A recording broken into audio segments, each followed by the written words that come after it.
안녕하세요. 오늘 우리가 함께 좀 깊이 들어가 볼 자료는요. 인터넷에서 한때 스티브 잡스의 마지막 말이라는 제목으로 정말 폭발적인 반응을 얻었던 글입니다. 아마 많은 분들이 보셨거나 들어보셨을 텐데요. 혁신의 아이콘이었던 그가 병상에서 남겼다는 이 글, 수많은 사람들에게 깊은 감동을 주었죠. 네, 맞아요. 성공과 부, 그리고 뭐랄까, 삶의 진정한 가치에 대한 통찰이 담겨 있다고 해서 큰 화제가 됐었거든요. 그런데 여기서 정말 흥미로운 지점이 있습니다. 이 글이 실제 스티브 잡스가 쓴 것이 아니라는 게 사실상 정설이라는 거죠. 아, 그렇죠. 그럼 이번 탐구의 목표는 완전히 달라집니다. 대체 왜 이 가짜 글이 수많은 사람의 마음을 그렇게까지 강력하게 움직였을까요? 오늘 우리는 이 글 자체의 내용과 더불어서 이 현상이 우리 사회에 던지는 메시지는 무엇인지 한번 깊이 탐구해 보겠습니다. 네, 아주 중요한 접근 방식이라고 봅니다. 하나의 텍스트를 넘어서서 그게 어떻게 소비되고 확산됐는지 그 문화적인 맥락까지 살펴보는 거잖아요. 맞습니다. 이 글의 진위 여부보다 우리가 왜 이 이야기를 믿고 싶어 했는지를 들여다보는 게 훨씬 더 깊은 통찰을 줄 수 있을 겁니다. 좋습니다. 그럼 먼저 이 글의 내용 자체를 한번 분석해 보죠. 왜 그렇게 매력적이었을까요? 글은 이렇게 시작하잖아요. 남들이 보기에 내 인생은 성공의 상징이다. 네. 그러고는 바로 뒤집어 버리죠. 하지만 이를 떠나면 내 삶의 즐거움은 많지 않다. 부는 내 삶의 일부였을 뿐이다. 성공의 정점에 선 사람이 이런 고백을 하는 것 자체가 엄청난 흡입력을 갖는 것 같아요. 그렇죠.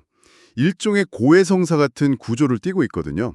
우리가 막 우러러보는 대상이 사실은 우리와 같거나 어쩌면 우리보다 더 큰 공허함을 느끼고 있었다는 그런 고백. 아, 듣는 사람에게 묘한 위안과 동질감을 주는 거죠. 아, 저런 사람도 저랬구나 하는 생각이요. 게다가 부는 삶의 일부일 뿐이라는 선언은 부를 갖지 못한 대다수 사람들에게 그들의 삶의 가치를 긍정해주는 효과도 있고요. 그러네요. 그리고 병실에 대한 묘사도 아주 구체적이라서 몰입감을 높이는 것 같아요. 네네. 어둠 속에서 생명연장 장치의 녹색빛과 윙윙거리는 기계음을 보고 들으며 죽음이 가까이 다가오는 것을 느낄 수 있다. 이 한 문장만으로도 그의 고독과 그 죽음에 대한 공포가 바로 눈앞에 그려지는 듯합니다. 바로 그 지점이 청자의 감정을 직접적으로 건드리는 장치입니다. 죽음이라는 가장 보편적이고 또 근원적인 공포를 생생하게 불러오면서 스티브 잡스라는 특별한 인물의 이야기가 아니라 그냥 한 인간의 이야기로. 맞습니다. 죽음을 앞둔 한 인간의 보편적인 이야기로 전환시키는 거죠. 이 순간부터 듣는 사람은 그의 이야기에 감정적으로 동기화되기 시작하는 겁니다. 모든 외부적인 성공의 상징들이 무의미해지는 그 순간을 함께 체험하게 되는 거군요. 네. 그렇게 모든 것이 무의미해지는 순간을 묘사하고 나니까 글의 방향이 완전히 바뀌어요. 마치 텅 빈 공간에서 그럼 이제 뭐가 남았지? 이렇게 묻는 것 같아요. 그리고 그 답으로 부와 무관한 것을 추구해야 한다고 말하면서 사랑, 관계, 예술, 젊은 시절의 꿈 같은 것들을 제시하죠. 이게 이 글이 주는 핵심적인 위안입니다. 복잡하고 어려운 세상살이에 대한 아주 간단하고 명쾌한 해답을 제시하거든요. 정답은 사랑이다, 이거죠. 아, 정말 단순 명쾌하네요. 저는 굉장히 강력합니다. 비틀린 인간이라는 단어는 스스로의 삶 전체를 부정하는 듯한 뉘앙스를 풍기면서 물질 만능주의에 대한 경고를 극대화하죠. 신은 우리에게 부가 가져오는 환상이 아닌 사랑을 느낄 수 있도록 감정을 선사하셨다. 이 문장도 참 인상 깊습니다. 부를 환상으로, 사랑을 진짜로 딱 규정하면서 가치의 위계를 명확하게 정리해주네요.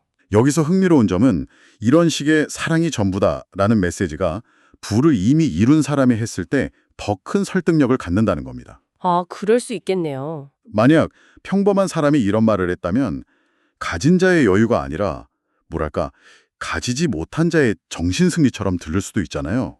네, 그렇죠. 하지만 스티브 잡스라는 부의 정점에 섰던 인물의 입을 빌렸기 때문에 이 메시지는 모든 것을 가져본 자의 최종 결론처럼 받아들여지는 겁니다. 그렇군요. 결국 우리가 가져갈 수 있는 유일한 것은 사람이 넘쳐나는 기억들 뿐, 이것이야말로 진정한 부라고 결론을 내립니다. 이 부분이 많은 사람들의 마음을 울렸던 것 같고요. 맞습니다. 이 글은 성공 신화의 주인공을 통해서 역설적으로 평범한 삶의 가치를 예찬하는 구조를 가지고 있어요. 그래서 사람들이 이 글을 읽고 위로를 받고 자신의 삶을 긍정하게 되는 것이죠. 감동적인 스토리텔링의 모든 요소를 완벽하게 갖추고 있습니다. 자, 여기까지가 이 텍스트 자체의 매력입니다. 정말 잘 짜인 이야기죠. 하지만 여기서부터가 진짜 저희의 딥다이브입니다. 이 감동적인 메시지가 우리가 아는 실제 스티브 잡스의 모습과는 얼마나 부합할까요? 현실 왜곡장이라는 말까지 만들어내면서 때로는 무자비할 정도로 완벽을 추구했던 그의 모습과 이 글의 온화한 톤은 어딘가 좀 어긋나는 느낌이 들거든요. 바로 그 지점이 이 현상을 분석하는 핵심입니다. 결론부터 말하자면 상당한 괴리가 있죠. 스티브 잡스는 일과 제품에 대한 열정이 상상을 초월하는 인물이었습니다. 그에게 일은 결코 즐거움이 없는 것이나 비틀린 인간을 만드는 것이 아니었어요. 오히려 삶의 의미 그 자체였다. 네, 거의 그랬다고 봐야죠. 그의 실제 철학을 가장 잘 엿볼 수 있는 자료가 바로 그 유명한 2005년 스탠퍼드 대학 졸업 축사잖아요. 맞아요. 그 연설이죠. 거기서도 잡스는 죽음에 대해 이야기하는데 이 글과는 완전히 뉘앙스가 다릅니다. 그는 이렇게 말했죠. 내가 곧 죽는다는 사실을 기억하는 것은 인생의 중요한 선택을 할 때마다 가장 중요한 도구가 되었다. 정확합니다. 가짜 글에서 죽음은 후회와 반성의 계기입니다. 아, 내가 잘못 살았구나를 깨닫게 하는 장치죠. 네. 하지만 스탠퍼드 연설에서 죽음은 두려움과 세상의 기대를 벗어던지고 정말 중요한 일에 집중하게 만드는 동기부여 장치입니다. 죽음을 앞뒀기 때문에 다른 사람의 인생을 사느라 시간을 낭비하지 말고 자신의 내면의 목소리를 따라 열정적으로 살아야 한다는 아주 능동적이고 미래지향적인 메시지를 던지죠. 연설의 핵심 메시지 중 하나가 여러분이 사랑하는 일을 찾으세요. 위대한 일을 하는 유일한 방법은 여러분이 하는 일을 사랑하는 것입니다. 이 구절이었죠. 바로 그겁니다. 이 가짜 글에서는 일 외에 다른 중요한 것으로 사랑을 꼽는데 실제 잡스는 일을 사랑하는 것이 위대한 삶의 조건이라고 말합니다. 이건 거의 정반대의 관점 아닌가요? 그렇습니다. 가짜 글은 일과 사랑을 대립관계로 설정해요. 일 때문에 사랑을 놓쳤다고 후회하죠. 아, 하지만 실제 잡스는 일에 대한 사랑을 삶의 핵심 동력으로 보았습니다. 그는 결코 자신의 일을 후회하거나 부정하지 않았어요. 오히려 그 일에 대한 자부심이 대단했죠. 그렇군요. 따라서 닥쳐올 죽음 앞에서 내가 자부심을 가졌던 부와 명성은 희미해지고 의미 없어져 간다는 식의 표현은 실제 잡스의 철학과 정면으로 배치된다고 볼 수 있습니다. 이렇게 비교해보니까 정말 명확해지네요. 우리는 완전히 다른 두 개의 메시지를 보고 있는 겁니다. 하나는 일을 내려놓고 관계와 사랑에 집중하라는 메시지고 다른 하나는 죽음을 기억하고 사랑하는 일에 미쳐라는 메시지. 그런데 왜 사람들은 후자가 아닌 전자를 스티브 잡스의 마지막 목소리라고 믿고 싶어 했을까요? 이 현상이 우리에게 말해주는 건 뭘까요? 저는 이것이 현대사회, 특히 이제 기술 중심 사회를 살아가는 우리들의 집단적인 불안과 열망을 반영한다고 봅니다. 스티브 잡스는 우리 시대의 성공 신화 그 가체잖아요. 네, 아이콘이죠. 우리는 그가 만든 제품을 쓰며 살아가고 그의 혁신을 찬양하죠. 하지만 동시에 그의 삶처럼 모든 것을 일에 바치는 삶에 대한 두려움도 가지고 있습니다. 워라벨이라는 단어가 괜히 나온 게 아니죠. 아, 그러니까 우리가 스티브 잡스를 한편으로는 존경하면서도 다른 한편으로는 그렇게 살고 싶지는 않다는 그런 이중적인 마음을 가지고 있다는 거군요. 바로 그겁니다.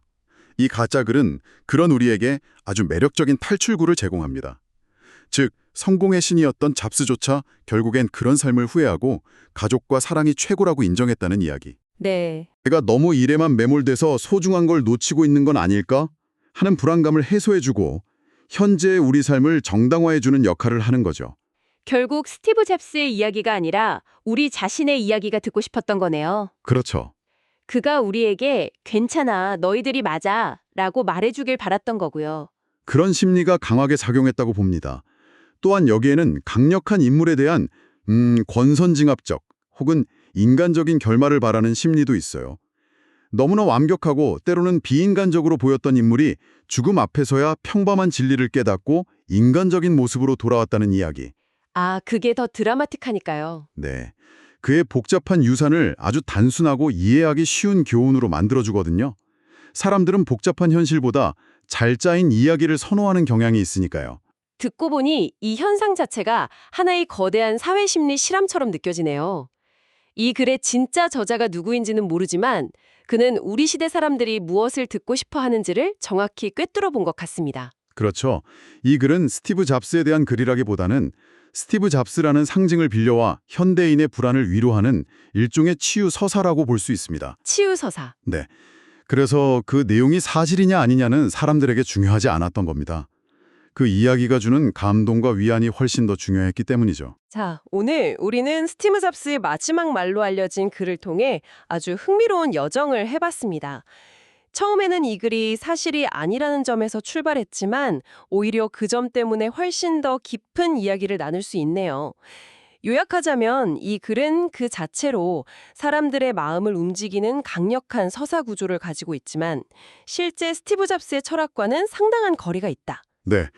그리고 이 간극을 수많은 사람들이 기꺼이 믿고 공유했다는 사실은 역설적으로 우리 사회가 얼마나 일과 성공의 압박에 시달리고 있으며 동시에 관계와 사랑, 인간적인 가치에 대한 깊은 갈증을 느끼고 있는지를 보여주는 명백한 증거라고 할 수 있습니다. 그렇군요. 이 글은 스티브 잡스의 유언이 아니라 우리 시대의 집단적인 외침에 더 가까울지도 모릅니다. 정말 그렇네요. 결국 이 글은 잡스가 우리에게 남긴 것이 아니라 우리가 잡스라는 인물을 통해 스스로에게 듣고 싶었던 이야기였던 셈입니다. 그렇다면 마지막으로 이런 질문을 던져보는 것은 어떨까요? 우리는 종종 인터넷에서 어떤 글이나 영상을 접하고 공유합니다. 그럴 때 우리는 그 정보가 사실이기 때문에 공유하는 걸까요? 아니면 그 정보가 사실이었으면 좋겠다고 바라기 때문에 공유하는 걸까요?